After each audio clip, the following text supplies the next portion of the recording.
Positivos e positivas, positivamente está no ar esse podcast que eu particularmente amo, porque é um dos dias que eu mais aprendo, que saber a história de outras pessoas, o testemunho, o quanto Deus muda, o quanto Deus é poderoso, quando a gente menos espera, é bom demais. Mais um episódio com o meu maridão aqui, firme e forte. Sempre, sempre.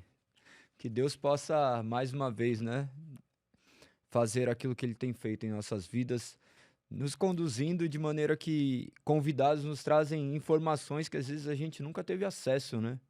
Embora muitas coisas estejam aí registradas em livros, ainda tem tantas coisas que Deus fez que não foi ainda escrito de maneira viva, né? E as histórias são tão diferentes, né? As histórias são muito diferentes. A gente traz convidados que são cristãos, muitas vezes parecem que vivem a mesma coisa, mas vivem coisas diferentes. E o maravilhoso disso é que tudo aponta para a palavra que cura, que transforma, que de repente te coloca em um lugar, depois te coloca em outro, vai amadurecendo. É Esse muita processo coisa. de crescimento. E hoje nós temos um amigo, né? Já foi em casa, já tivemos vários momentos agradáveis, conheço bastante da história, admiro muito o que Deus fez na vida dele, o que tem feito através da vida dele. E passa por essas fases de transições. Quão bom é poder aprender com pessoas que já estão vivendo há mais tempo no cristianismo. Obrigado, viu? Caio Modesto, nosso amigo, seminarista, acabando ali no Mackenzie, né? Seminário Presbiteriano do Sul, ali do Mackenzie. O ano que vem, provavelmente, ocorre a ordenação. É até bom você falar um pouquinho sobre isso, né? Porque hoje em dia que qualquer pessoa aí pegou, falou bem, tem uma boa oratória, já chama a ser ministro. Nós temos hoje aí pessoas que se dedicam a uma vida onde se estudam mais do que médicos. Já conta um pouquinho sobre isso e depois você conta um pouquinho já da sua história, uma breve introdução para que eles conheçam você melhor, seu canal no YouTube, que tem muitas visualizações, muitas polêmicas, que retratam sempre a verdade. Amém. Lise, Galego, obrigado aqui por me convidar a participar do podcast. E é um desafio ser cristão no século XXI. Os nossos pais apostólicos sofriam perseguições, hoje nós sofremos perseguições de outras maneiras, né?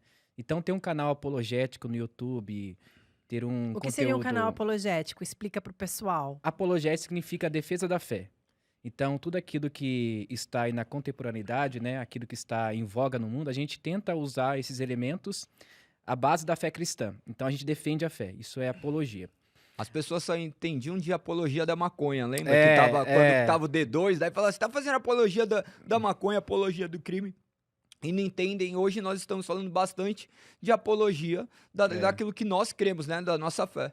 Que a apologia é em defesa de algo, né? Uhum. Então, eu estudo num seminário presbiteriano do Sul, que na verdade é assim, como funciona. Eu falo seminário presbiteriano do Sul, porque se você falar SPS, ninguém conhece. Mas se você fala Vão Mackenzie... achar que é o grupo de pagode, SPC, alguma ou coisa SPC assim. de deixar ali. Alguma coisa assim. O que é o seminário? O seminário é o seguinte, o Seminário Presbiteriano do Sul, no qual o Paulo On e o reverendo também Leitão, eles fazem parte, são professores lá. O seminário é uma preparação de pastores presbiterianos, no caso o Presbiteriano do Sul, para que eles possam ser ordenados depois de 4 anos. E nesse seminário você aprende tudo. É uma faculdade. É uma faculdade teológica, mas é uma faculdade ligada à teologia reformada. Porém, não foge de muitas coisas. Vamos dar um exemplo. Você aprende português avançado, inglês, hebraico, grego. Tem também filosofia, psicologia. Você sai falando em línguas mesmo, né? Mais ou menos. Eu tô agora tentando pegar um pouco de francês, mas tá meio difícil. Mas nós aprendemos lá porque hoje em dia o galego tá aqui, ele tá ciente disso. Tem muitos livros bons que estão na língua inglesa que é difícil de você tê-los em mãos. Então você tem que saber um pouco de inglês. Por isso que eles dão a aula para nós de inglês, para que nós possamos também entender um pouco sobre as línguas originais e tudo mais, para a gente saber ler no contexto geral, né? E quem entra sem saber nada? Por exemplo, se eu fizesse, eu não sei nada de inglês. Eu fico pensando que deve ser bem difícil. É que não é um pré-requisito, porque assim, é o inglês instrumental. Você vai aprender a ler alguma coisa, algumas palavras. E você aprende muito lá, muito mesmo. Não precisa ser 100% assim, sou muito boa na língua inglesa, algo do tipo. Não precisa, mas tem que saber o mínimo, objeto direto, substantivo, adjetivo, tem que saber, porque você chega lá, aí você olha lá, tá bom, tá no grego. Essa palavra aqui é um adjetivo, aqui é O que que substantivo. é um aoristo? O que que é aoristo, né, no grego, né? O que que é a primeira, segunda, quarta, oitava declinação do grego? Então já é um assunto um pouco mais complexo. Olha, eu fico assim, oi, o que você tá falando? Não, mas isso Ô, tudo é muito Caio. importante É importante. de trazer, porque hoje em dia as pessoas imaginam de maneira equivocada o que que é a nossa fé, Uhum. né? Eles imaginam que nós temos que abdicar da nossa racionalidade, abdicar da inteligência, abdicar daquela massa cefálica que o Senhor nos deu e falar assim, não, agora é espiritualizar. E a fé é feita de maneira muito natural, porque eles escolhem pessoas que provavelmente possuem algumas características para ingressarem dentro de seminários. Não é simplesmente pega uma pessoa e joga lá dentro do seminário e espera que vai sair um pastor. Mas por quê? Não é qualquer pessoa que pode fazer? Não, na verdade, não é questão de qualquer pessoa. Tem um pré-requisito. Por exemplo, na presbiteriana, para você ser ordenado pastor, e antes você ser aluno, você tem que fazer parte mais ou menos de 3 a 3 anos e meio como membro da igreja. Depois, a igreja vai ver se você realmente tem um chamado pastoral. Aí você passa por uma entrevista dos pastores regionais. Depois você passa por um vestibular. Aí quando você for aprovado, daí tu entra. Mas é legal porque é bem sério, né? É bem sério, é bem sério. E depois que você termina a faculdade, você faz uma pregação para todos os pastores da região. E quando você termina a pregação, se você for aprovado, fica mais um ano separado e você faz uma outra pregação, aí você é ordenado. Ai, gente. Um processo de quantos anos aproximadamente? 6, 7 anos, Caraca. aproximadamente, assim, né? Do período de membresia até a ordenação pastoral. E eu fico... Só pela graça do Senhor mesmo. É, Se ele quiser ser aprovado, senão Ô, Lizzy, não. só que tem um pequeno detalhe. É no momento do seminário que nós descobrimos quem são os pastores e quais também não são. Porque é uma tarefa árdua. É Sim. difícil. Porque tem momentos que você começa a balançar um pouco na fé, quando você começa a descobrir sobre Bultmann, sobre liberalismo teológico. Porque, assim, a faculdade teológica, você vai aprender sobre todos os conceitos e filosofias. Talvez você se agrade com uma ideia específica. E se você pegar aquela ideia e falar, opa, isso aqui prende a minha mente, pode ser que você está entrando no liberalismo. E o que acabou com a França, que tem as Olimpíadas e tudo mais, foi o liberalismo teológico. Tá? O liberalismo teológico, para muitas pessoas que não sabem, começou na França. E esse liberalismo teológico chegou também no Brasil, com igrejas que hoje em dia têm vertentes que são fora do cristianismo. Por exemplo, igrejas inclusivas, igrejas que dizem o seguinte, que tem pastores ali que falam que a Bíblia tem que ser atualizada porque a cultura tem que entender a Bíblia. Então, tudo isso daqui é liberalismo teológico. E isso não começou, por exemplo, há 10 anos. Não, isso começou há muito tempo, mas agora está tomando força por causa das redes sociais e dos meios de comunicação. É que é muita história, né? Vem de uma história muito grande, assim, é Uhum. muito detalhe. A gente às vezes olha e quando a gente lê a Bíblia e ela é suficiente, mas a gente vê que por trás tem muita coisa, né? Tem. Muitos detalhes. Olha, o Caio, quando a gente estava vindo para cá, quando a gente chegou aqui, a gente ficou pensando assim, o que nós vamos falar com o Caio, né?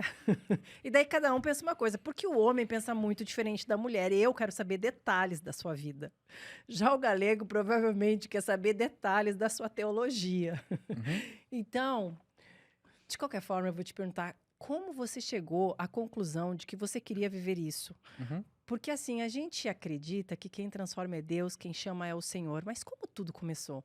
Uhum. Né, amor? Porque eu preciso saber disso. Não, todo mundo precisa Aham. saber, né? Porque é muito importante entender Sim. essa transformação, essa vocação, né?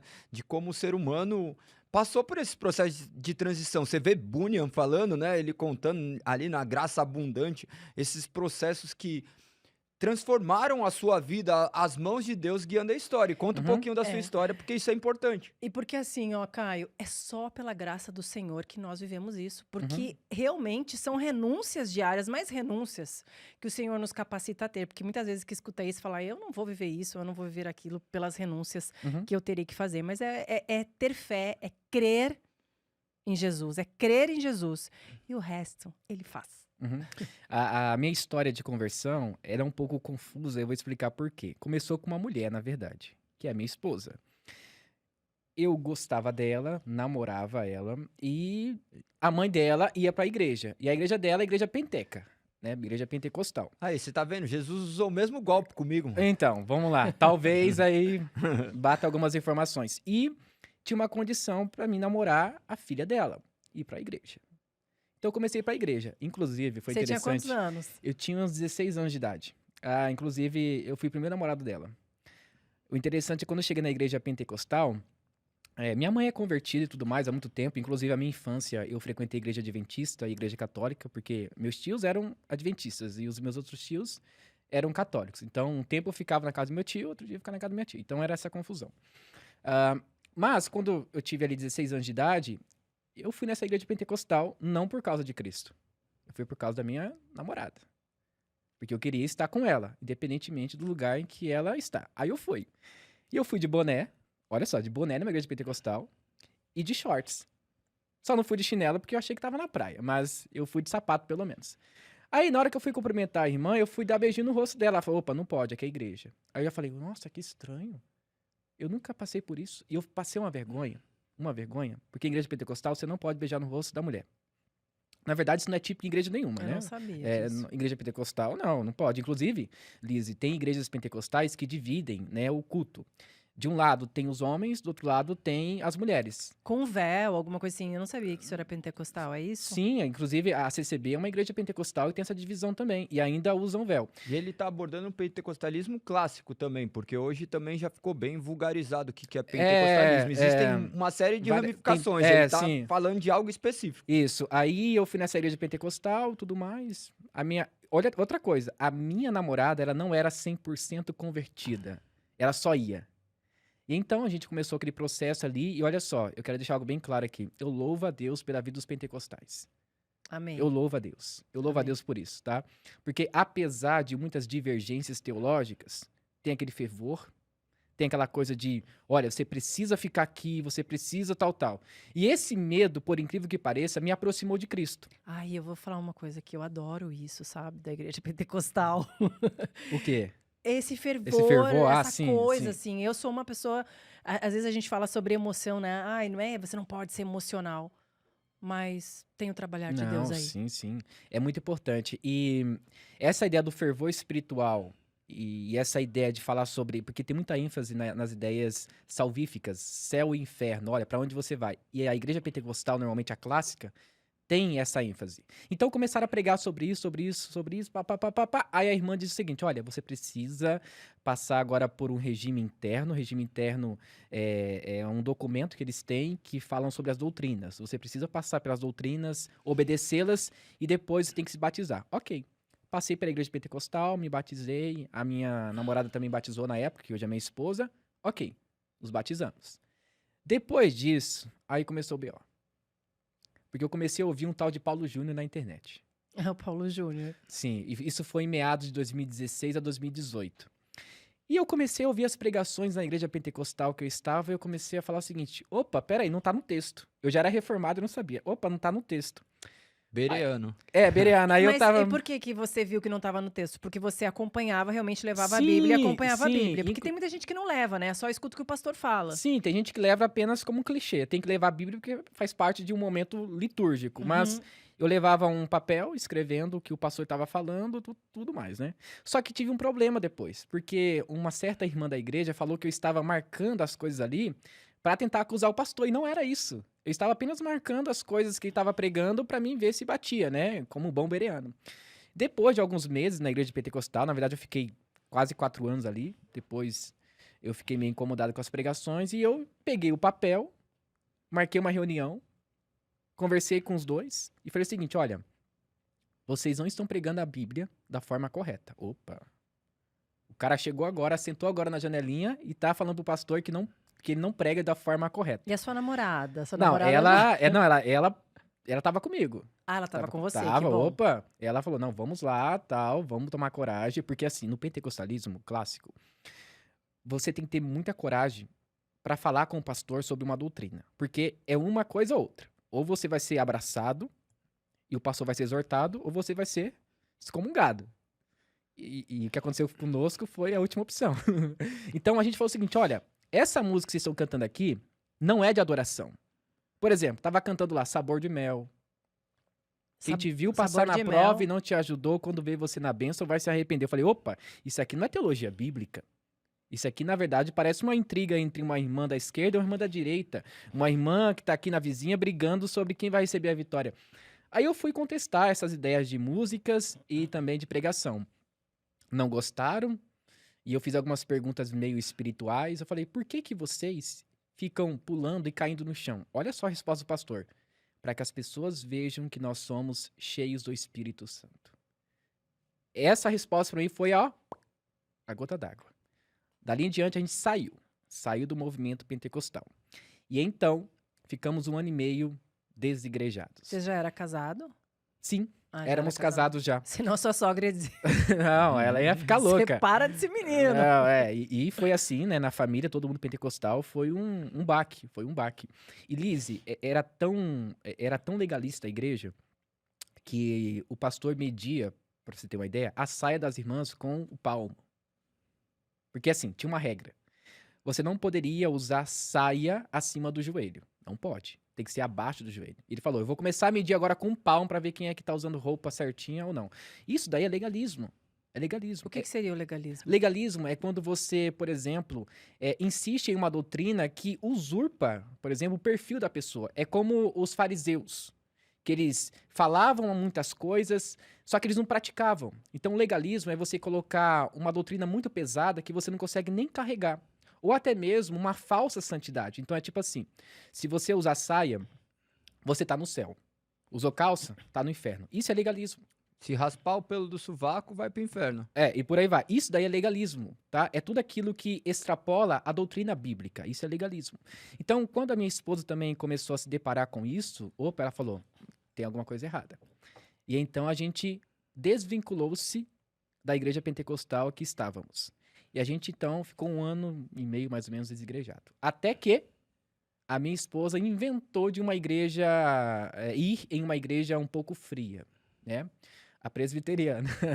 Ela falou assim, vamos numa igreja? Eu falei, qual igreja? A presbiteriana. Olha só, Lise e Galego, eu fui lá com bigodinho, terno e gravata.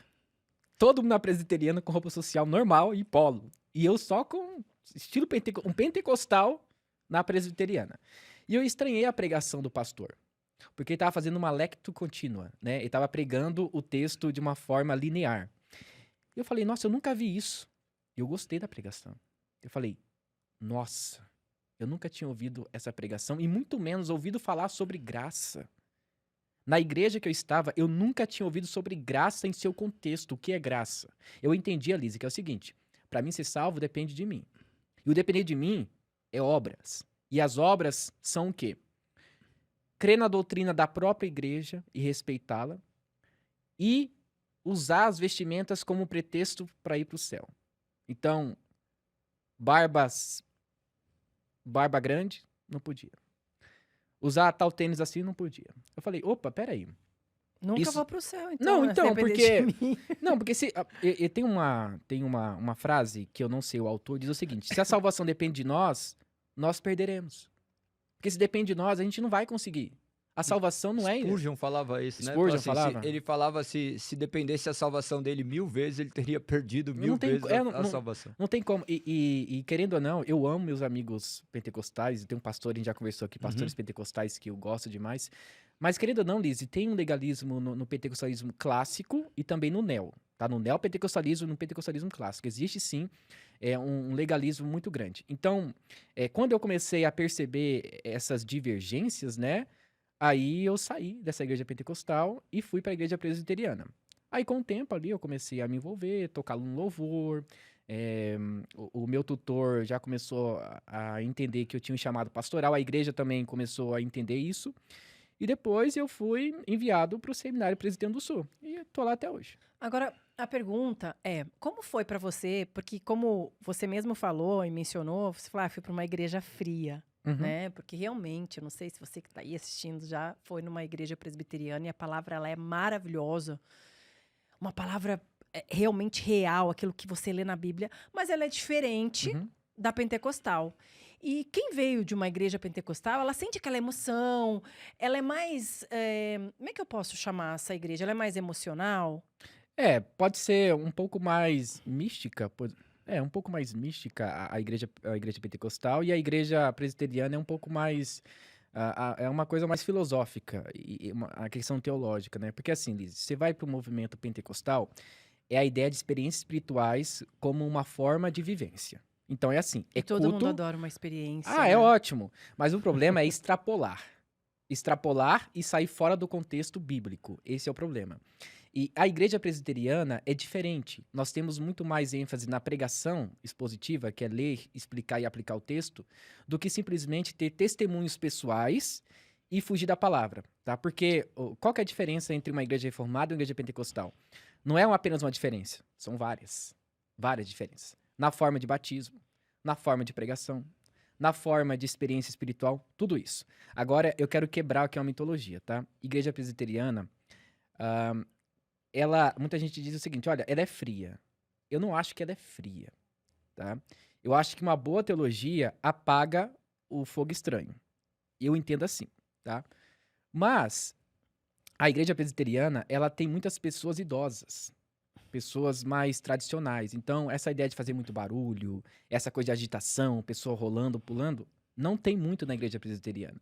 Porque seus pastores, como estou num seminário, são formados exatamente para entender o que é uma pregação. Então, nós temos ênfase na pregação expositiva e também nas liturgias um pouco mais cristocêntrica. Agora, Explica o que é liturgia, porque muitas pessoas não entendem do que se trata liturgia, liturgia, né? uhum, Para contextualizar, para que as pessoas possam ter esse conhecimento, porque algumas linguagens são próprias da teologia. Litúrgico. Uhum. O ser humano é litúrgico. Você vai entender agora o que é liturgia. A liturgia é todo o contexto de adoração em um culto. Então, quando eu falo o seguinte, olha, eu vou preparar a liturgia, então eu vou preparar todo o esboço do culto, né? Então, a liturgia é a própria igreja, o culto ali, a adoração. Então, quando fala que o homem é litúrgico, então o homem é adorador. É o homem que presta culto a Deus. Então, liturgia é exatamente um ambiente espiritual em que nós adoramos ao Senhor. Então, quando eu falo liturgia, eu estou falando do culto. Como Tá? começa, como vai ser o andamento do culto, como o culto termina. Quais são os louvores O que serão procedimento, cantados. vamos dizer assim, pra Isso. ser A burocracia cultual, essa é a Isso, verdade. né? Traduzindo para a teologia do Falar uma século coisa XXI. bem clara para o pessoal entender. Então, Liz, é o seguinte, quando você vai em uma igreja mais reformada, como uma batista, uma metodista ou uma presbiteriana, você não vai ver pessoas caindo no chão. Mas você vê nas igrejas pentecostais. Até Por quê? mesmo o enfoque daquela questão de manifestações de demônios. Você não vai ver nenhuma igreja dessa da então, entrevista com o diabo. Mas aí, no seu caso, que você está falando, já é movimento neo, né? Que são as igrejas mais novas, entre ali os anos de 1960 e 1980, né?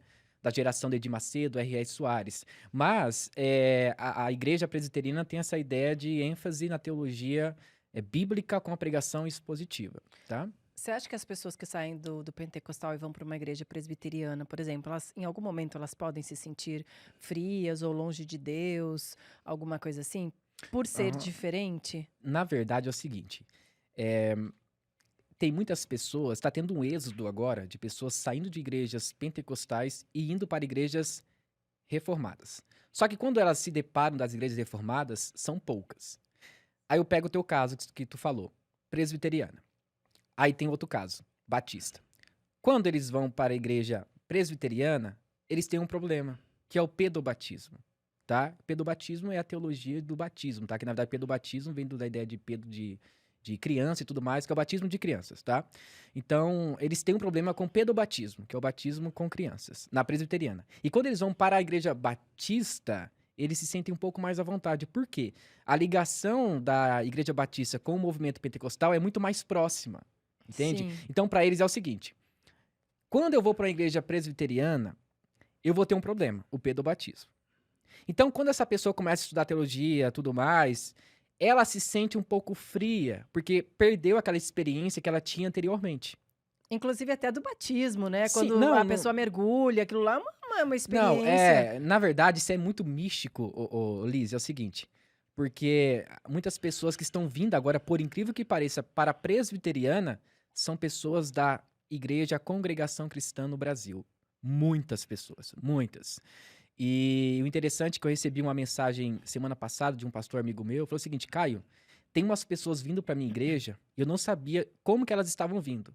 E elas disseram que foi um tal de Caio Modesto que tava fazendo uns vídeos no YouTube que...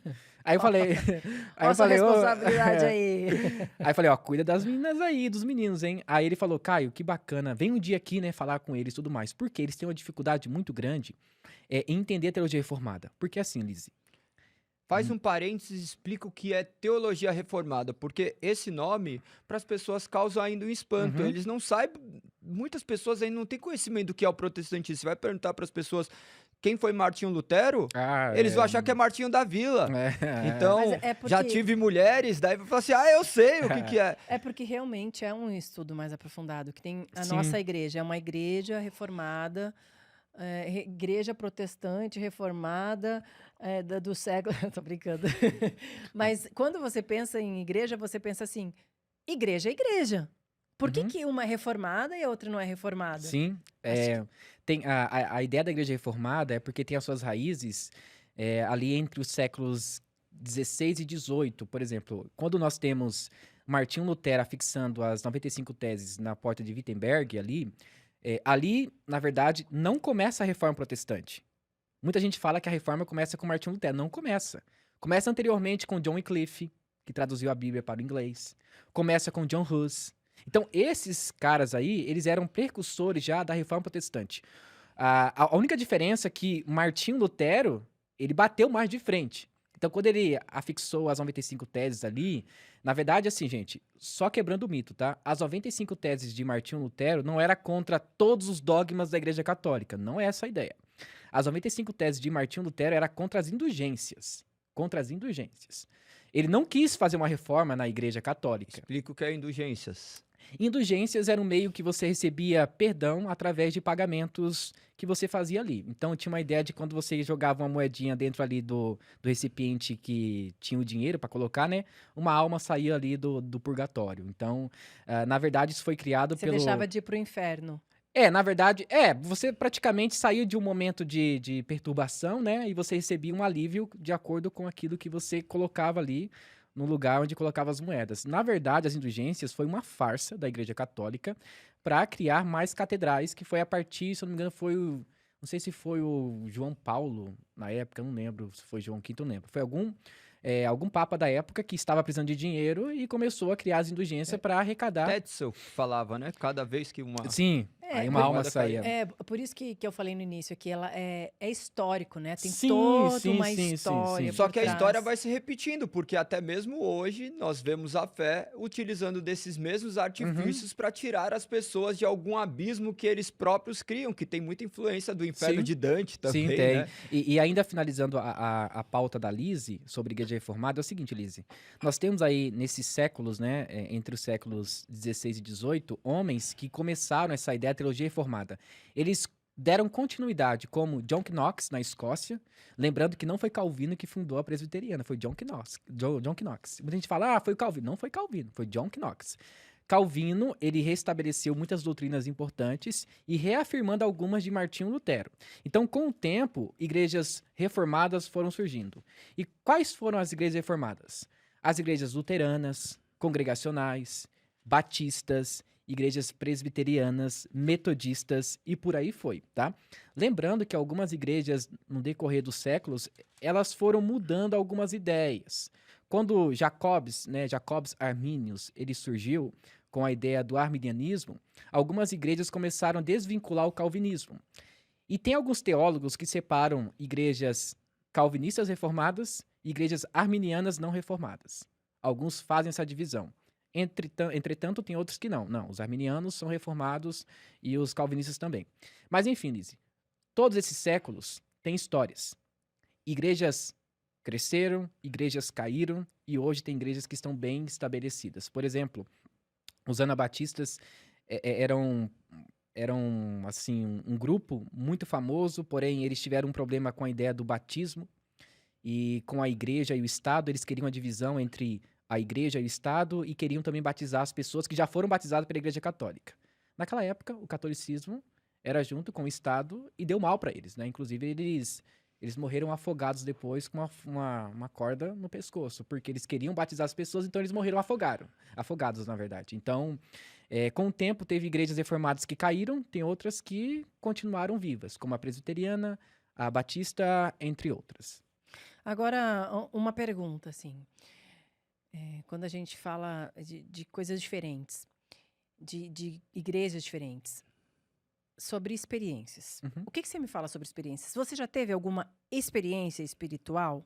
Você Já. crê nisso? Sim, eu creio, porque a experiência espiritual, nós temos que saber agora falar muito bem sobre isso, tá? Porque nós não podemos ir para o radicalismo. Experiência pessoal, eu vejo como o seguinte tema, tá? O seguinte enredo. Eu estou lendo a Bíblia, Deus fala comigo, eu sinto algo no meu coração, eu me converto dos meus pecados, eu entendo que eu sou um pecador, um desgraçado, falido. Para mim, isso é experiência com Deus. Agora, tem o outro lado, que é a ideia de ter visões, de ir ao céu, de ir ao inferno, assim e por aí vai. Esse tipo de experiência, eu não creio. Que você vai, por exemplo, fazer expiação no inferno, ou você vai num quarto, quinto céu agora, e Deus vai falar com você. Essa parte eu não creio. Agora, sonhos, por exemplo, eu creio que Deus pode falar conosco, mas tem um problema. Nós não podemos tornar nossos sonhos como um dogma. É isso que muitas seitas hoje em dia fazem por aí. E a gente pode se enganar, né? Com Sim, sonhos. A gente acha que é de Deus e pode não então, ser. Mas pode ser. Então, Lizzie, é aí que entra o problema. Por isso que eu falei que quando nós entendemos que a Bíblia é a nossa única regra e prática de fé, é a partir dela que nós vivemos e nos movemos. E a revelação objetiva de Deus também. Sim, tem a revelação especial, que algumas pessoas falam, né? E tem a revelação também interna. Tem vários tipos de revelações da teologia reformada. Mas uma coisa interessante, Lizzie, nós devemos tomar muito cuidado com as experiências que nós temos com Deus. Eu não posso anular uma experiência do Galego ou da Lizzie, porque isso é muito particular.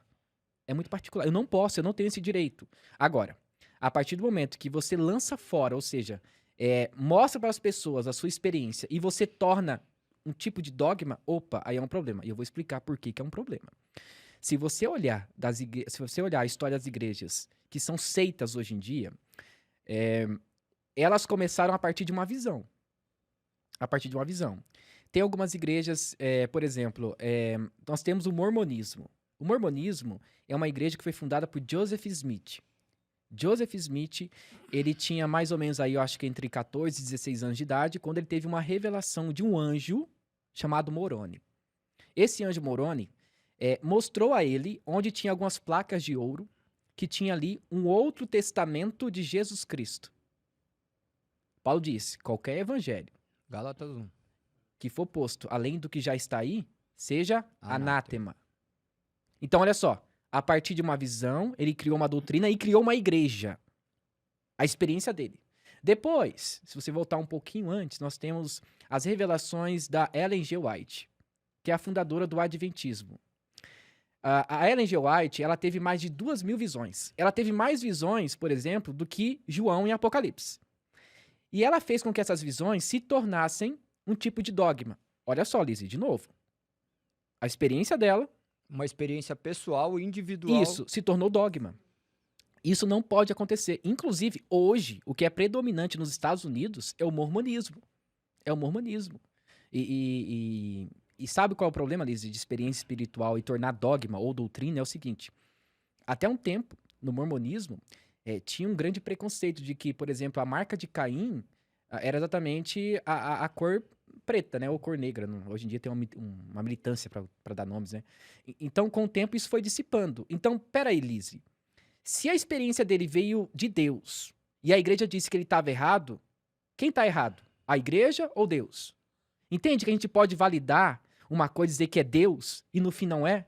Então, a experiência pessoal com Deus, ela tem que ficar entre você e Deus. Mas aí, Caio, você não acha que isso, quando é pessoal mesmo, e aí eu quero que você fale sobre isso, pode causar uma confusão mental? Vou dar o meu exemplo, tá? Uhum. Eu, quando me converti, eu tive um sonho com Jesus. Sim. E eu sonhei que Jesus me chamava na praia. E aí eu acordei e eu tinha a certeza que eu tive um encontro com Jesus. E a partir deste momento, um pastor e uma missionária só oravam na minha casa. A partir desse momento, eu comecei a frequentar a igreja. Ponto. Eu tive uma experiência com Jesus. Essa foi a minha experiência. Não quer dizer que se você vai ter. Só que depois, começando a estudar, eu comecei a pensar, será que eu tive uma experiência com Jesus? Será que foi só um sonho? E aí eu comecei a me questionar assim, será que é coisa da minha cabeça? Ou será que realmente aquele dia eu tive um encontro com Jesus? E aí você me fala o que em relação a isso? Se Deus confirmou. Se aconteceu, você teve uma experiência com Cristo, se você o encontrou, pronto, tá feito. É isso que eu falo. Toda revelação tem que passar pelo crivo das Escrituras. Não são minhas experiências que definem as que escrituras, regem, as escrituras que regem as experiências isso. que nós teremos com Deus. Por exemplo, quando você tem uma visão com Jesus, Jesus na praia te chamando, por exemplo, e quando você ouve o evangelho, Jesus falando, vinde a mim, bate. Então, quando você tem o seu sonho e você olha no crivo das escrituras, você entende que faz sentido. Agora, Liz, o que você não pode fazer é o seguinte, você falar que Jesus te chamou ali na praia e criar, por exemplo, uma bola de neve 2.0 porque Jesus te chamou na praia. Entende? Esse é o problema, é tornar um dogma. Criar. Todo mundo que viu Jesus na praia, venha pra cá, porque vocês vão ter esse tipo de experiência. Isso, você entendeu? começar a criar uma verdade em cima de uma verdade que é única e exclusiva sua. E essa verdade é muito autônoma, porque ela é sua, entende? Então, toda experiência passa pelo crivo das escrituras. Eu tive um sonho com Jesus. O que tem ali de simbologias? Eu vou na Bíblia entender. E ele vai te explicar. Porque assim, Lizzy, esse é o problema de algumas igrejas fora da teologia reformada. Porque elas não têm apenas a Bíblia como regra e prática de fé. Elas têm as revelações, os testemunhos e livros posteriores à Bíblia. O que fere um dos princípios da própria reforma, Sim, né? que é só a Escritura. Nossa, Somente a Escritura. Vocês estão falando, eu fico viajando aqui, sabe? Mas olha o que é Eu interessante. fico pensando mil coisas, assim, que já aconteceram na minha vida e é muita loucura, Mas olha assim. o que é interessante. A gente não pode partir de um pressuposto individual, porque se for assim, a gente vai ter que validar todas as crenças de maneira que todas as crenças, eles arrogam a si um Deus, e todas as crenças falam que possuem experiências com Deus. Então, qual é a certa? A certa é validada pela Escritura. Então, isso daí é muito claro dentro do protestantismo, né? Então, Sim. se nós olharmos por esse enfoque, os problemas já acabam. A Sim. questão é começar daí cada um a arrogar para si o direito que incumbe simplesmente através das escrituras. Então, é muito claro. Você que está na sua casa, é importante você ler a palavra e verificar quais são as experiências que a palavra traz para você como uma vivência do Deus vivo, do Deus que escolheu se revelar ao homem, não o Deus que você quer revelar por intermédio das suas imaginações, do seu criacionismo. Sim. Agora, falando assim, eu vou me colocar num lugar, e eu sempre falo pro galego assim, cada um tem a sua visão e seu entendimento. Você é super estudado, o galego super estudado, sabem de muitas coisas que eu ainda não sei. Mas eu estou estudando lá Romanos, né? E aí, quando eu me deparo lá com Romanos 4, que fala Abraão justificado pela fé, ele fala ali sobre você ter fé realmente. Então, eu fico me questionando assim, o que a gente precisa para viver diante daquilo que o Senhor tem pra gente? Porque quando eu vou me colocar aqui no meu lugar, que eu falo, caramba, mas eu não sei tudo isso que você sabe, eu não sei tudo isso que o galego sabe. Às vezes a gente senta no banco da igreja, a gente ouve o pastor falar e fala, tá bom, eu já entendi tudo isso, mas fazer como agora? O que eu faço? Pra que lado eu vou? Eu sei que eu tenho que fazer, mas eu não consigo. Então, o que você fala pra uma pessoa dessa? Porque quando Sim. eu leio aqui, eu falo, meu, só tenha fé. Isso é interessante porque, inclusive, é sola fide na Reforma Protestante, somente a fé. E eu vou explicar por quê. Havia um contexto muito estranho entre os séculos XIV e XVII, Lizzy, na Igreja Católica, sobre obras. Então, não era somente as suas obras que definiam a sua salvação, mas a Igreja Católica também tinha que estar ali envolvida. Então, você tinha que participar da Eucaristia e tudo mais. E a Reforma Protestante, ela vem quebrar essa ideia de que você tem que ser salvo por meio do Estado ou da Igreja e também por meio das suas obras. E quando você vê a história de Abraão, você volta muitos anos atrás, é interessante que Abraão foi justificado pela fé, não porque ele creu em algo salvífico, como nós entendemos no Novo Testamento, mas ele creu na promessa de Deus. A salvação sempre foi pela fé. Sim, sempre foi. E quando, Lizzy, você recebe uma promessa de Deus e você crê nela, crendo, recebereis. É a palavra do Senhor. É muito legal você estudar, preparar um sermão. Mas se você não tiver fervor espiritual pregando no momento ali, você não consegue comunicar com as pessoas. E qual que é a promessa de Deus? Então, nós temos promessas diferentes em séculos diferentes. Eu vou explicar por quê. Se você voltar aproximadamente 1.500 anos antes de Cristo, quando foi escrita a Torá, que foi ali escrita por Moisés, você tem ali o Pentateuco, que são os 5 primeiros livros da Bíblia. A promessa de Deus, Lizzy, desde o Jardim do Éden, começa com procriação, e também a disseminação do povo de Deus. A salvação já começa no Éden. A promessa começa ali, porque Adão peca e Eva peca juntamente. Adão, por ser o homem, Deus o chama como responsável. E ali pune eles. Qual que é a punição? Expulsando-os do jardim. E a promessa para a mulher é o seguinte, olha, da sua semente virá alguém que pisará onde? Cabeça da serpente. Essa promessa já está representando quem? O Messias, Cristo. E quando nós chegamos nos pais, né, assim, nos patriarcas ali do Antigo Testamento, Abraão, Isaac e Jacó, as promessas para essas pessoas são apenas uma coisa: a terra de Canaã. Então a promessa, Lise, no Antigo Testamento era a terra celestial. A promessa era terrena. A promessa no Novo Testamento é celestial. Muda completamente. Essa é a nossa promessa. Essa é a nossa promessa. Então, Lise, a gente fica se perguntando, como que eu posso confiar nas promessas do Senhor e entendê-las? É só olhar para a cruz.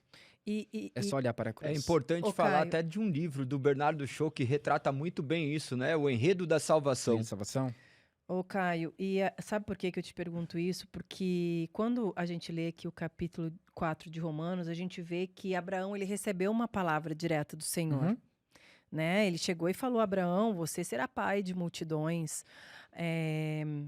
a sua esposa vai ter um filho, e eles já estavam numa idade super avançada. Uhum. Ele recebeu uma palavra. E muitas pessoas se apegam isso de você receber uma palavra quando você recebe uma palavra de alguém, Uhum. entendeu? Poxa, mas qual que é viver pela fé? Mas eu não recebi palavra de ninguém. Ou eu recebi uma palavra de uma pessoa, estou apegada a Uhum. isso. Então, é muito bom você falar sobre a promessa. E eu te perguntei qual que é a promessa do Senhor pra gente não se perder nisso. Sim. Porque quando eu tava lendo aqui, tudo isso passou pela minha cabeça. Eu falei, tá, mas qual que é a promessa? Mas espera aí, aqui Abraão, Deus, os anjos do Senhor chegaram e falaram com Abraão. Uhum. A gente não tem os anjos do Senhor chegando e falando conosco. Então, qual promessa nós temos que nos apegar? No Lise, Divertidamente 3 vai ter a Lise, tá? vai. A cabeça da Lise. Meu, na minha cabeça. O interessante, Lise, é o seguinte. Pode ver, todos os pais apostólicos, ou até mesmo os patriarcas da Bíblia, os pais apostólicos, eles vêm depois, tá? Depois do cânon bíblico. E os patriarcas, eles vêm no Antigo Testamento. Sabe o que diferenciaram eles de outras pessoas? A obediência. Inclusive, obediência na Bíblia é uma coisa muito boa, porque inclusive Deus diz o seguinte, olha, se vocês forem obedientes a mim, vocês prosperarão. Então, Lise, quando você recebe algo de Deus, você recebe uma mensagem ali na igreja que incomoda seu coração, o que você deve fazer é o seguinte: obedecer. E Cristo tem bem-aventuranças para nós. Tá? Bem-aventuranças são coisas boas. No Antigo Testamento, Deus falava sobre promessas e também falava sobre galardão. No Novo Testamento, isso continua. Porém, Jesus começa a trazer bem-aventuranças espirituais. Ele começa a falar o seguinte, olha, não ajuntem tesouros aqui na terra, porque acontece de tudo, os bandidos vêm e roubam, mas ajuntem nos céus. Então, Jesus começa a mudar essa promessa terrena para uma promessa espiritual. É por isso que ele fala o seguinte, olha, eu estou indo para o Pai preparar casas para vocês. E quando eu voltar, levarei vocês juntamente comigo. Então entenda, Lise, que a promessa do Antigo Testamento era muito mais tangível, ou seja, as uvas, a terra, a terra que manava leite e mel, isso é do Antigo Testamento. No Novo Testamento, essa promessa para nós está totalmente em Cristo. Em Cristo, nós podemos suprir todas as nossas necessidades. Agora, abrindo parênteses, eu discordo, tá? Eu vou falar abertamente que pode ser uma polêmica. Inclusive, meu professor, ele é o revisor da NVI. Eu discordo de algumas coisas. O Salmo 23 tem uma tradução um pouco duvidosa, que diz que o Senhor é o meu pastor. O que diz o resto?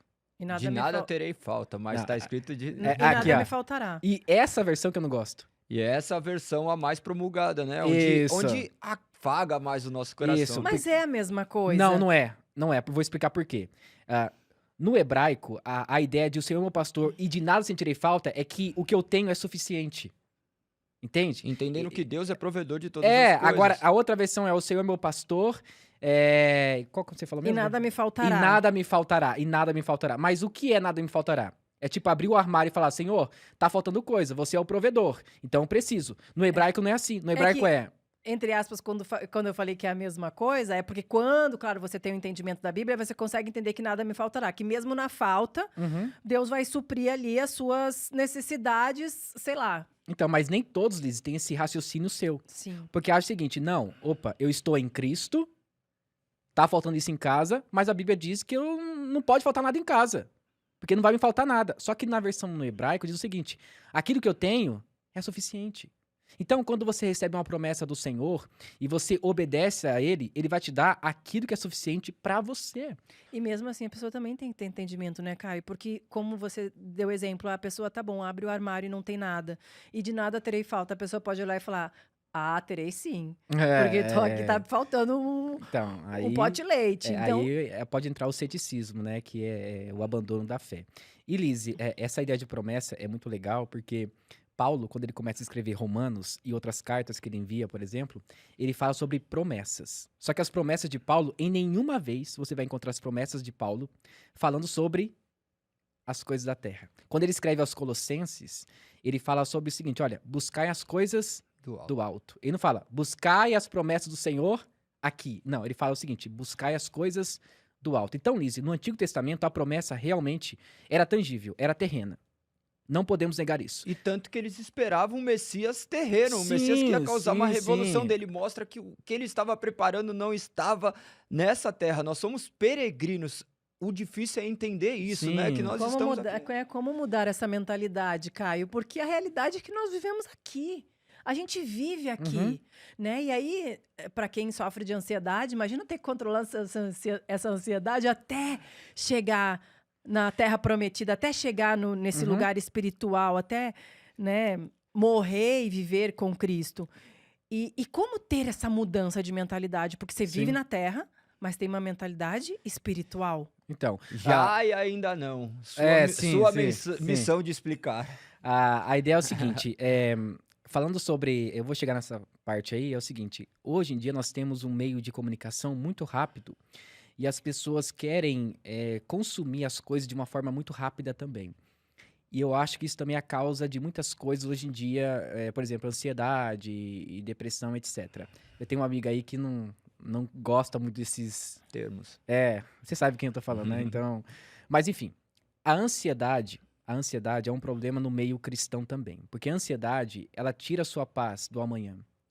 Você antecipa algo que não aconteceu ainda. E a Bíblia diz o seguinte, lancem sobre Deus todas as vossas ansiedades, porque Ele tem cuidado de vós. O cuidado de vós, eu entendo que também é ligado ao Salmo 23, que é o seguinte, o Senhor é meu pastor e de nada sentirei falta. Ou seja, independentemente da situação que nós estamos passando, Deus está conosco. E perceba, Lise, a maioria das vezes que as pessoas sentem ansiedade por algum motivo, ou seja, uma festa está prestes a acontecer, um casamento ou algo do tipo, elas começam a antecipar muitas coisas e no fim, não acontece aquilo muitas vezes. É bem diferente. É bem diferente. Que a gente imagina, é tudo Isso. Diferente. Assim, e a gente separa, Galego e Lise, o mundo diferente hoje em dia. É o mundo evangélico e o mundo secular. Gente, sobre essas ideias de pagar contas, casamento, é uma coisa só. O cristão sofre com isso, o ímpio também sofre. E quando você fala assim também que nada terei falta, né? Na tradução da Bíblia que você está falando é que de nada terei falta, né? Isso. A realidade é que mesmo as pessoas que estão dentro da igreja, Caio, sentem falta. Sim, sentem falta. Sentem falta, entendeu? Vamos ser honestos, porque às vezes a pessoa fala assim, sou crente, realmente, sigo a Jesus, não sinto falta porque Deus me supre. Caio, é mentira. Muita gente tá dentro da igreja está sentindo falta de um monte de coisa. Sim, e vai ali barganhar buscando uma necessidade que tem que ser suprida. Mas no final as pessoas estão buscando Deus como um meio, não como um fim. Sim, Deus, eu ouvi dizer que Deus pode curar isso daqui, mas Deus é um meio para você alcançar algo. Isso que é o equivocado que tem acontecido. Sim, o interessante se vocês olharem no Antigo Testamento, tinha uma rainha chamada Rainha de Sabá. E ela foi visitar Salomão por causa do quê? Por causa da fama dele, do Deus dele, da arquitetura que ele tinha, o que Deus estava provendo a Salomão. E ela trouxe ainda mais ouro, inclusive trouxe algumas madeiras também famosas onde ela morava. Então, Lise, quando a gente fala sobre essa questão de o Deus provedor, não é apenas um assunto assim superficial, é muito profundo. Porque se você olhar a história da redenção, você vê Deus provendo o cordeiro. E quando você olha as pessoas na igreja, você não vai encontrar, na Bíblia, você não vai encontrar uma pessoa que Deus desamparou. Tem uma frase de quem não lembra, diz o seguinte: leia a sua Bíblia de Gênesis e Apocalipse. Encontre uma pessoa que Deus abandonou. Deus não abandonou ninguém. Você pode falar, Jó. Quem disse que Deus abandonou Jó? Deus não abandonou Jó. Sim. E Jó é um exemplo de fé e também que faltou muitas coisas. Mas perceba, a vida de Jó é muito complicada porque existe uma teologia chamada teologia da retribuição. O que é teologia da retribuição? É quando você pratica algo e você recebe do mesmo peso. Então é aquela coisa, plantou, colheu. Então, inclusive, alguns amigos de Jó diziam o seguinte: olha, Jó, você está nessa situação porque você cometeu algo contra Deus. Então, Lízia, muitas vezes nós achamos que não temos muitas coisas, a provisão de Deus, porque nós estamos errando. Nós estamos em pecado. Só que muitas vezes, gente, as tempestades, como diz o reverendo Hernando Dias Lopes, as tempestades fazem parte das nossas vidas para nos amadurecer. E Spurgeon dizia o seguinte: olha, se não fosse as tribulações que eu passei e as aflições, nunca eu saberia as minhas virtudes. Então, tem certos momentos, Lízia, que nós passamos em nossas vidas que fazem parte para o nosso amadurecimento espiritual. Agora, eu quero quebrar também outro mito. Tem muito crente por aí que fala que confia em Deus, que confia em sua provisão, mas não pratica obras. Eu vou explicar, não é obra salvífica. É botar a mão na massa mesmo. Tiago diz o quê? Que a fé sem as obras é morta. Então, Lízia, por exemplo, eu quero ser efetivado aqui no podcast, estou trabalhando aqui. Mas eu não mostro meu trabalho. Eu não faço por onde. Eu quero que Deus faça por mim, mas eu também eu não me movo. Então, isso daí... Desconectando a responsabilidade humana com a soberania. Isso, e colocando tudo o peso na mão de Deus. Não que ele não consiga fazer, sim, ele consegue fazer, mas você precisa mostrar as suas obras. Então, é muito fácil o seguinte: olha, não tem nada na minha casa e estou padecendo de fome, mas eu não entrego um currículo, eu não converso com amigos atrás de um emprego. Mas eu mandei mensagem para um monte de gente pedindo Pix, não vale? Ah, não, mas aí não, né? Aí já é... Que recebe de mensagem pedindo Pix, não tá escrito, também né? tem uma moda agora de crente participar daquele jogo do Triguinho, do Tigrinho, isso. Triguinho, pode ser, cuidado, daqui a pouco Tigrinho, o crente vai falar com você que deu o nome, jogo do Triguinho. Tá uma moda agora de usar meios ilícitos. 17% do salário do brasileiro hoje tá indo para isso. Quanto? 17%. Nossa, 17%. Estatística do diretor Marcelo. 17%. 17%. É muita então alguém coisa. tá colocando mais, porque eu nunca nem abri esse negócio, viu? Ainda nem eu. Ainda bem, porque... Então, Agora do Triguinho, talvez eu... Triguinho é o cantor lá. Daí né? ia ser o joio. Mas enfim, Lízia, essa ideia de ansiedade e tudo mais, e o resto, da questão de Deus prover, é muito individual também, porque é muito fácil culpar a Deus quando não temos nada e adorar a Deus quando temos. É verdade. É muito fácil fazer isso. É uma coisa assim Olha, humana. Caio. É uma coisa humana, entendeu? E nós achamos que Deus é o entregador do iFood. Você pede 15 minutos na sua casa. Hoje demora um pouquinho mais, né? Mas é complicado isso. É. Complicado. Olha, mas o que eu vou falar pra vocês dois... Eu tô incluso, não, Tá é só o incluso. Caio. A realidade, gente, eu me coloco muito, porque assim, tudo isso que eu tô falando aqui, gente, eu já pensei, tá? E a realidade também, quando a gente fala assim, a gente vai pra igreja buscar alguém, um senhor pra resolver os nossos problemas, não pra quem é Deus verdadeiramente. Foi mais ou menos isso que você falou, não foi, amor? A realidade Eu tô em busca de resolver meus problemas, não estou em busca de um Deus, reconhecendo que eu sou o problema, que preciso de um Deus pra justamente curar quem eu sou. Mas a realidade também, amor, é o seguinte, é que quando você está com um problema dentro da sua casa, você vai realmente para a igreja para procurar um Deus que te ajude a resolver. Ah, tô com um problema com os meus filhos, você vai procurar quem? Você vai para a igreja e fala assim, Senhor, me ajuda ali em casa que o negócio não tá legal. Pô, tô doente. Senhor, eu vim buscar minha cura. Essa é uma realidade. Sim. Entendeu? A pessoa não vai lá só dizer assim, e é uma realidade, tá? Pode ser que eu nem me cure, mas eu tô aqui louvando a Deus. Não, porque a dor que a pessoa sente, ela quer que aquilo seja resolvido, sabe? Sim. E é legítimo, Deus pode resolver e amém, mas Amém. a questão é que ele também vai revelar para essa pessoa que ele é Deus. Mas, Liz, é o seguinte, a igreja, ela não foi formada desde seus primórdios para resolver todos os nossos problemas. Ela nunca foi formada para isso. Nunca, nunca. Se você olhar toda a igreja, desde a época ali dos pais, ou até mesmo um pouquinho antes, a igreja primitiva, em Atos, por exemplo, o que eles faziam? Eles se reuniam em casas ali diversas, né? E o amor, essa fé que eles tinham por Cristo era tão grande que eles começaram a vender todas as suas coisas. Isso por causa do amor em Cristo. Agora, se eu quero ir para a igreja, Lizzy, porque eu quero trocar o meu carro porque tá muito antigo, não é a igreja. Sim, claro. Entendeu? Mas isso daí, Lizzy, por incrível que pareça, essa parte que eu tô falando existe na igreja. Sim. Eu vou pra igreja porque eu quero ver o meu irmão curado. E Deus não cura às vezes. Mas e aí, o que a gente faz? A igreja não cumpriu seu papel? Deus, ele não age mais? Não. É que talvez você tá buscando Deus por uma coisa que ele não é.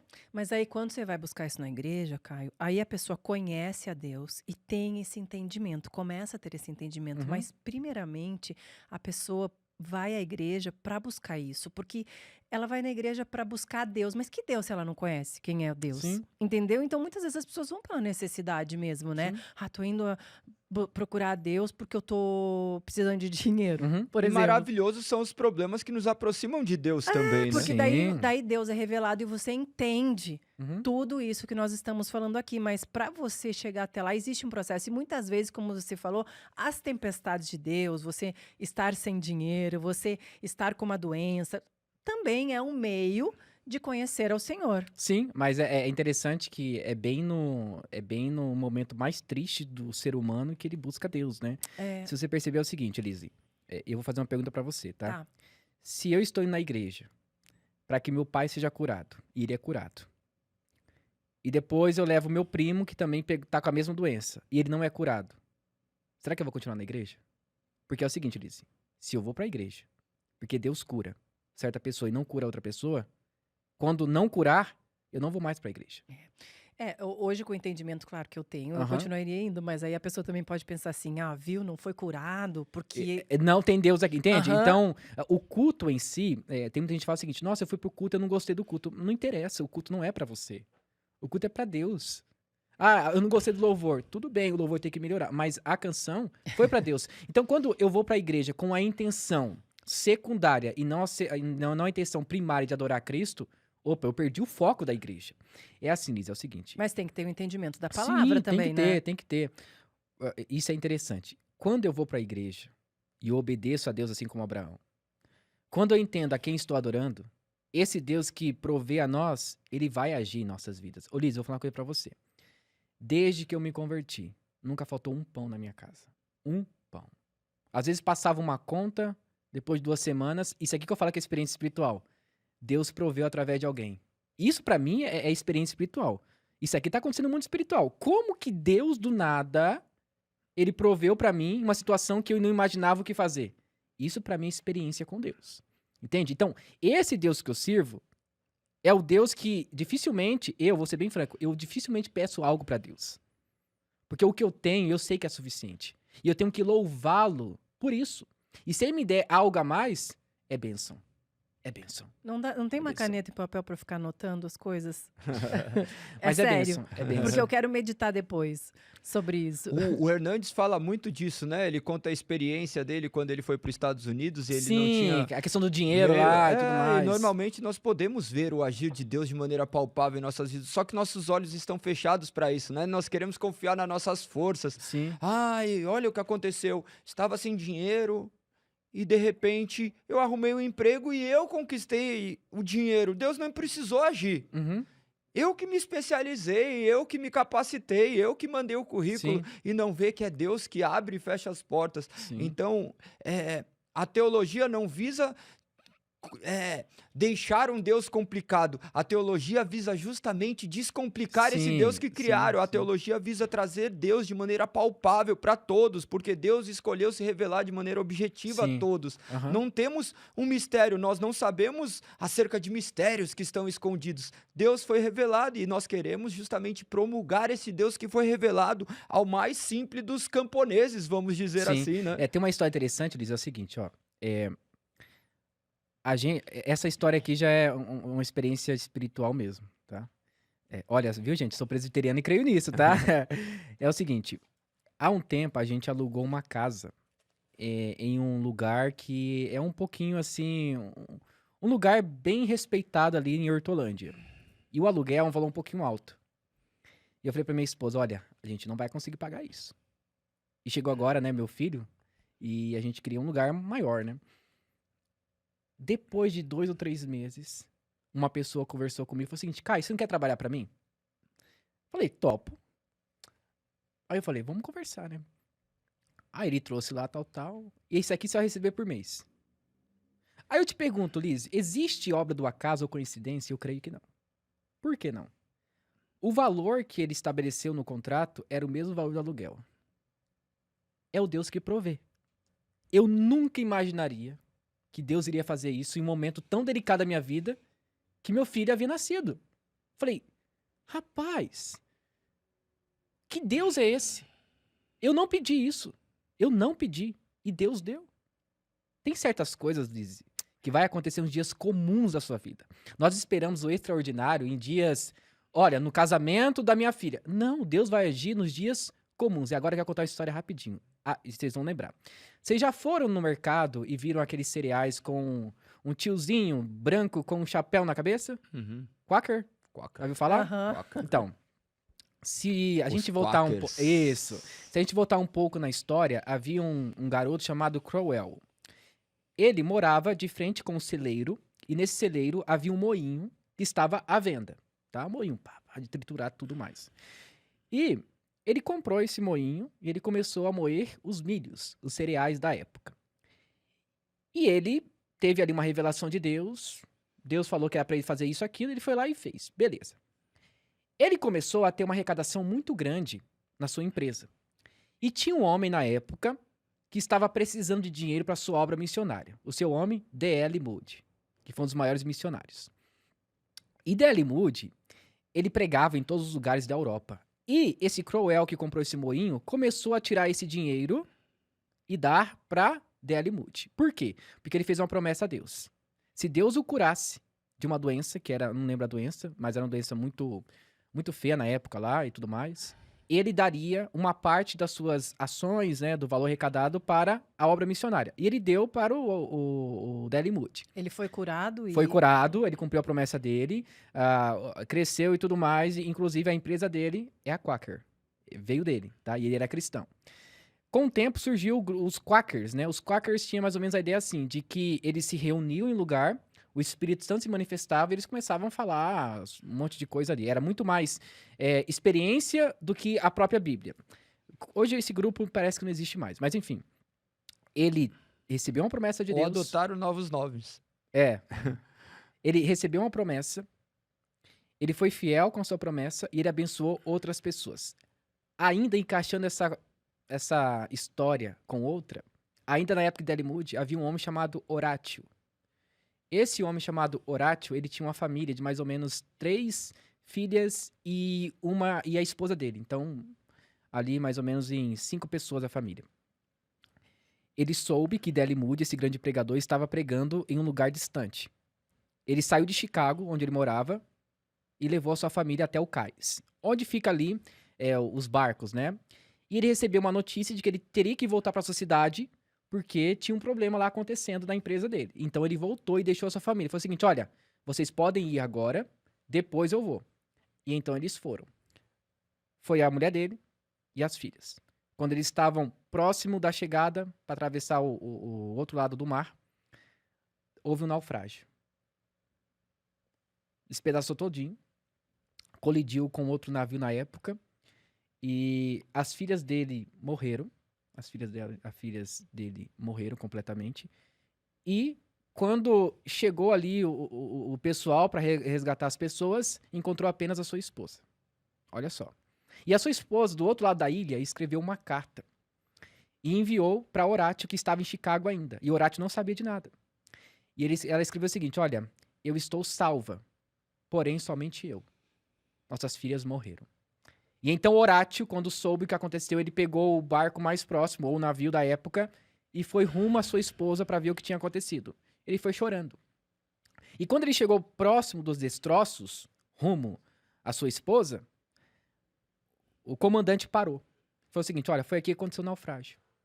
E ele viu tudo despedaçado lá, tudo que aconteceu, ele começou a lembrar um monte de coisa. E ele, muito triste, desceu ali pro porão do barco e começou a escrever: se paz é mais doce, me deres gozar.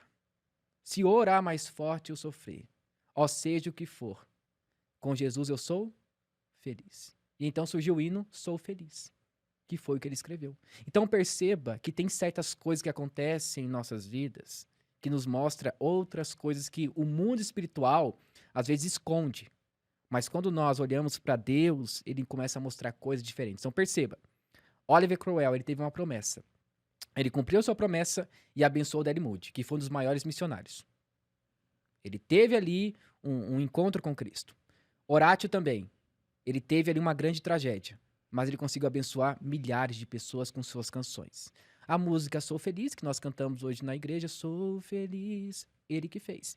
Então, ele fez a partir de uma tempestade, a partir de uma desgraça, tragédia da sua vida. Então, perceba, Alice, que até mesmo nesses momentos, Deus pode nos abençoar para que nós abençoamos outras pessoas. Sim. Então, perceba que tem certas situações que vão acontecer em nossas vidas que vão, e muitas vezes, edificar a igreja, ou até mesmo muitas pessoas. Nós estamos chegando no final desse episódio, mas eu tenho muitas coisas para perguntar ainda. Então Fazer vai o quê? perguntando, vai perguntando. Deixa eu te perguntar uma coisa, Caio. Calma aí. Tá. Você acha que as redes sociais hoje atrapalham muito as pessoas? Depende. E aí eu te falo isso porque, assim, eu ouvindo você falar isso, né, eu fico pensando assim, como as pessoas precisam estar perto de Deus diariamente. Só que quando elas entram para as redes sociais, muitas vezes, por mais que elas leiam a Bíblia, por mais que elas estejam dentro de uma igreja, você entra para esse universo e dependendo do que você consome lá, ele automaticamente te afasta. Porque Sim. é uma realidade muito distante. As promessas de Deus, elas não são palpáveis, elas não são visíveis. E as promessas, muitas vezes, da internet são. Quando você vê uma família feliz, com filhos, você fala, caramba, isso é possível. Mas Antes quando você só fala... via na propaganda de Doriana, né? Mas quando você fala no encontro com o Senhor, quando você fala na vida espiritual, ela está longe dos seus olhos. Sim. Então, é muito fácil para se perder. O que hoje você me fala dessas redes sociais? Sim. E tem um termo hoje chamado estangalatria, que é a ideia da idolatria do Instagram. Que há um tempo o Instagram, vocês estão nas redes sociais, vocês sabem muito bem, limitou, né, para não ver ali as curtidas há um tempo, né? Porque estava tendo uma ideia de bullying, uma ideia de autoestima das pessoas com o seu corpo. E, Lizzy, realmente a rede social, ela tem a sua função no reino de Deus, ela tem, tá? Que é a propagação do evangelho. A propagação do evangelho não é somente através de panfletos, mas também através das redes sociais. É por isso que nós estamos nas redes sociais, nos comunicamos. Mas, nunca houve um aumento tão grande de pornografia em nossos dias atuais. É muito grande. Inclusive, se você entrar agora no TikTok, mesmo que você assista alguns vídeos que são de teologia, vai ter algum vídeo recomendando alguma garota dançando à sua frente. E isso induz você a acessar vídeos que não são O soft lícitos. porn, né? Que estão chamando também. Isso, é uma coisa mais sofisticada para não ser uma coisa muito explanada, né? E por um certo ponto, eu creio que nós temos que ter temperamento. Porque se você pegar o seu smartphone hoje, ele tem ali um aplicativo, todo smartphone tem isso, de quanto tempo você fica nas redes sociais. Tem gente que fica 8, 10, 12 horas nas redes sociais. Gente, e quanto mais você consome coisas que não fazem bem à sua saúde espiritual, você vai morrendo espiritualmente, querendo ou não. Então, faz bem por um lado quando você sabe usar.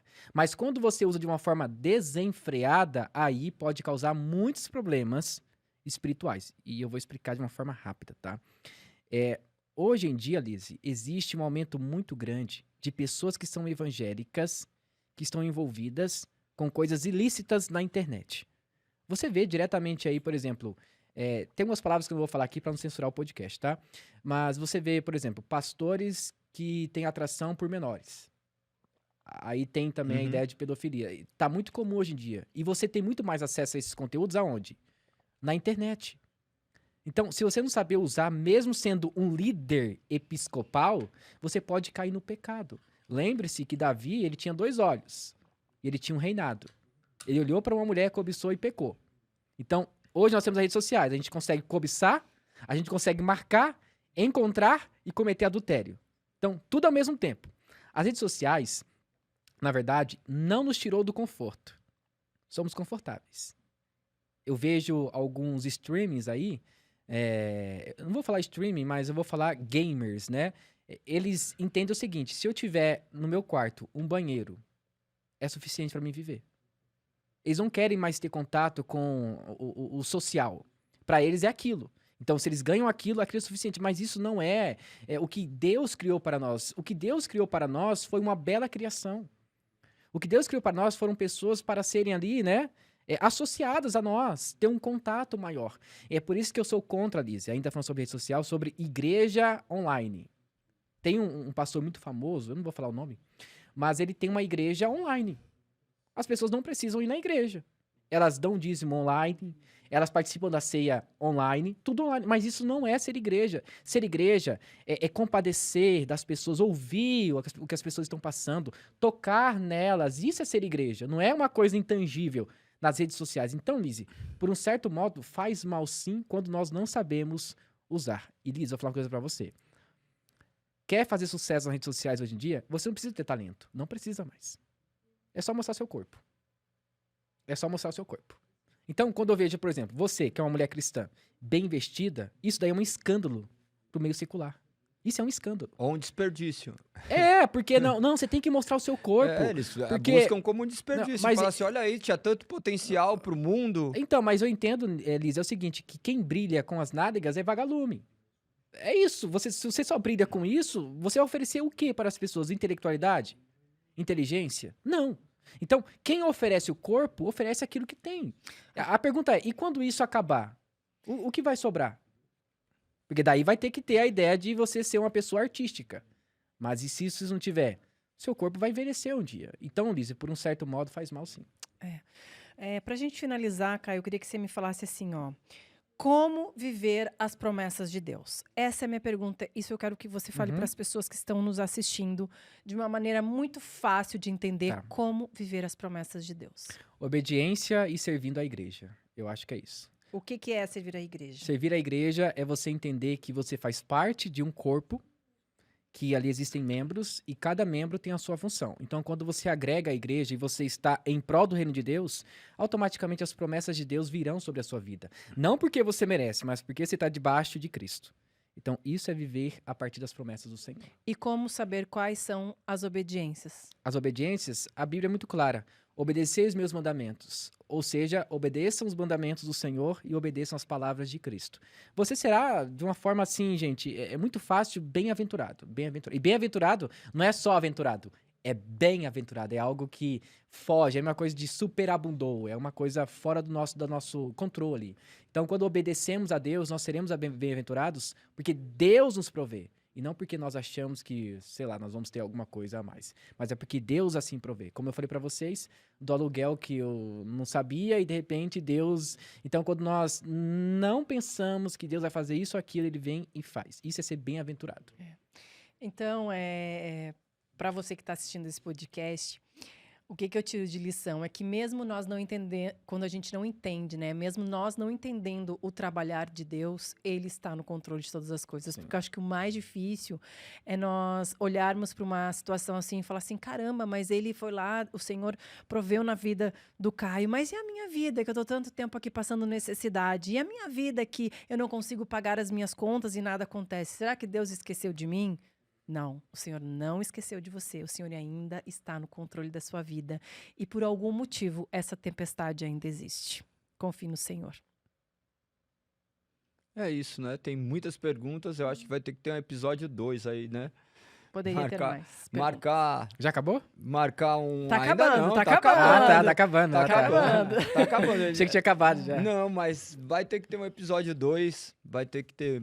Porque tem muitos assuntos que são de extrema relevância e nada melhor do que escutar pessoas que estão no campo prático, né? Porque uma coisa é falar de teoria, outra coisa é falar a vivência. Você tem uma vida de igreja, você tem um ministério. E uma vida pessoal, E uma né? vida pessoal. Dá para fazer um collab, se quiser, dos canais temáticos. Sim, Tá. Sim, vamos ver também. E gostaria que você falasse um pouquinho sobre o canal do qual você construiu para a gente finalizar esses assuntos e você contar desse canal, do qual tem tido grande relevância. Talvez algumas pessoas não entendam isso, né? Porque a máxima do protestantismo é justamente ser separado pela verdade é melhor do que ser unido pela mentira, né? Sim. Então, Aham. conta um pouquinho sobre o seu canal e Tá. parabéns pelo trabalho que você tem feito. Nós admiramos a sua vida, a vida que você tem levado, o que Deus tem feito através da sua vida. Então, conta um pouquinho aí pra Tá. gente. Antes de falar sobre isso, só 30 segundos, Liz, é o seguinte. É melhor viver com pouco e ter Cristo do que viver muito e ter a mesa ali servindo a Satanás. Porque quem serve a Deus por dinheiro, servirá a Satanás por um salário melhor. Então, eu creio que quando nós confiamos nas promessas do Senhor, o pouco que nós temos será suficiente em Cristo. Então, se Cristo é suficiente para nós, o resto não importa. É engraçado que Paulo diz o seguinte, olha, tudo aquilo que eu conquistei, eu considero como esterco. Ou seja, não presta para mim. Agora eu olho para frente.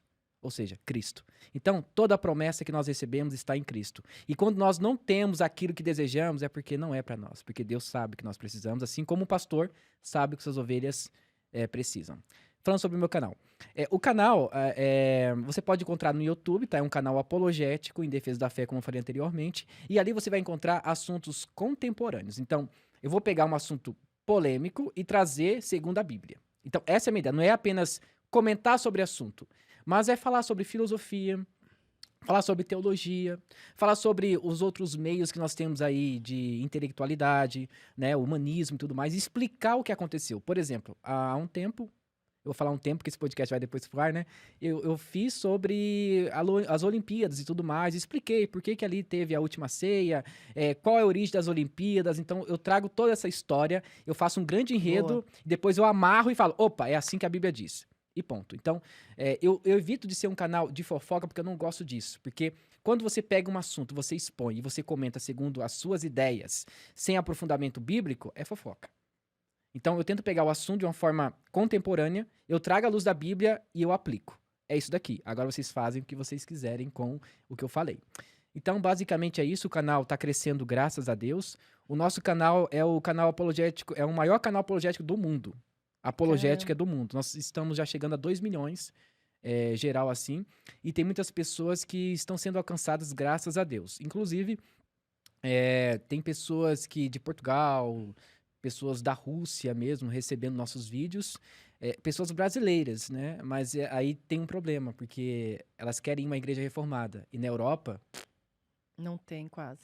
Tá, Deve ter alguma coisa ou outra, né? Na França, por exemplo, onde está acontecendo as Olimpíadas, nós temos 2% apenas de protestantes e 65% de católicos. Então, e se você vai um pouco para os Estados Unidos, essa margem cai entre 10%, na verdade sobe um pouco, 10% ou 9%. Então, esse papel de trazer teologia reformada juntamente com assuntos contemporâneos é um desafio. É um desafio. E nós estamos aí. Seja o que Deus quiser. Maravilhoso. Para terminar, nós temos um presente, né? Tem o presente aqui, ó. Tá aqui Tá o presente. Olha, cara. Tem um que presente maravilha. e depois nós temos 5 perguntinhas. Antes, só para que você veja esse presente maravilhoso aí, do qual...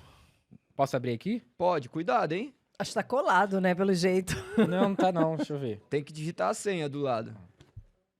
Olha, que beleza. Gente, eu não vou tirar não. Deixa aqui. É uma caneca, gente. Muito obrigado, viu? Deus os abençoe. Amém. Quais são as perguntas? São perguntas fáceis de lidar, Nossa, são super difíceis. Essas perguntas visam justamente você trazer um pensamento, uma palavra, algo que possa servir de edificação para o corpo de Cristo. São 5 palavras, do quais tenho certeza que fazem parte do seu cotidiano. A primeira é Escrituras. Escrituras? Essencial. Segunda palavra é graça. Irresistível. Terceira palavra, fé. Fé. Sem ela, não podemos nos mover. Quarta palavra, Cristo. Tudo. Quinta e última palavra, Deus. Deus. A base da minha vida. A base da minha vida. Amém. Amém. A gente sempre encerra o episódio orando por essas pessoas, né? Por essa pessoa que está nos assistindo. Então, hoje eu gostaria de pedir para você orar. Amém. Para você orar pela orar. pessoa que está nos assistindo nesse momento e para que nós possamos acabar e encerrar o episódio. Amém. Amém. Muito obrigado, viu? Eu que agradeço. Oremos, então? Oremos. Senhor, nós te louvamos e agradecemos por tua bondade. Muito obrigado pelos bastidores, pela Liz e pelo Galego também. Todos aqueles também que estão assistindo esse podcast e que esse podcast possa abençoar não somente a vida da pessoa que está assistindo, mas toda a sua família. E que as bênçãos do Senhor recaiam sobre nós neste momento, nos trazendo graça, alegria e muita felicidade no sacrifício do teu Filho amado Jesus. Sendo assim, eu te louvo e te agradeço em nome de Jesus Cristo. Amém. Amém. Ó, não esquece de compartilhar esse episódio, porque eu tenho certeza que vai edificar a vida dessa pessoa aí que você está pensando, dessas pessoas que você está pensando. Já pode compartilhar. Segue a gente aqui no canal e não deixe de assistir os próximos episódios, porque o Senhor fala conosco através daquilo que Ele expõe nas pessoas naquilo que Ele traz às pessoas, nos convidados que a gente traz até aqui. Ele sempre arruma um jeito de chegar a gente aquilo que precisa edificar a nossa fé e nosso coração. Um grande beijo e até o próximo episódio. Beijo! Tchau!